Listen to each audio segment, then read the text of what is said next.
কথায় আছে স্বাধীনতা অর্জনের চেয়ে রক্ষা করা কঠিন।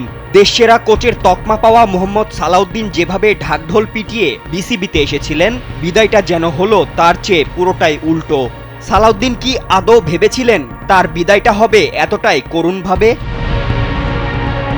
বিপিএল ডিপিএল মিলিয়ে চমক দেখিয়ে তাকে নিয়ে যে স্বপ্ন দেখেছিল বাংলাদেশের ব্যাটিং ইউনিট, তার যেন কোনোটাই পায়নি বাস্তব রূপ। একের পর এক সিরিজ, একের পর এক হতশ্রী ব্যাটিং, সব মিলিয়ে সমালোচনার তুঙ্গে থেকেই যেন বিদায় নিতে হচ্ছে তাকে।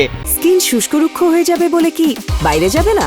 জাস্ট 1 2 3 4 করো, স্কিনটাকে রিভাইভ করো। বিপিএল এ চমক দেখানোর পর যে সোশ্যাল মিডিয়ায় ঝড় উঠেছিল সালাউদ্দিনকে জাতীয় দলের কোচ বানানোর জন্য, বছর ঘুরতেই এবার সেই সোশ্যাল মিডিয়ারই রোশানলে পড়তে হলো সাকিব তামিমদের গুরুকে। গেল বছরের 5 নভেম্বর বাংলাদেশ জাতীয় ক্রিকেট দলের সহকারী কোচ হিসেবে যোগ দিয়েছিলেন মোহাম্মদ সালাউদ্দিন। একই সঙ্গে ডেভিড হ্যাম্পের বিদায়ের পর ব্যাটিং ইউনিটেরও দেখভাল করছিলেন তিনি।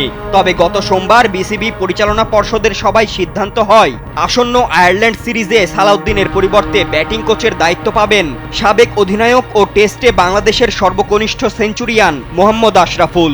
এর একদিন পরই নতুন খবর, আয়ারল্যান্ড সিরিজ শেষেই সহকারী কোচের পদ থেকে সরে দাঁড়াচ্ছেন সালাউদ্দিন।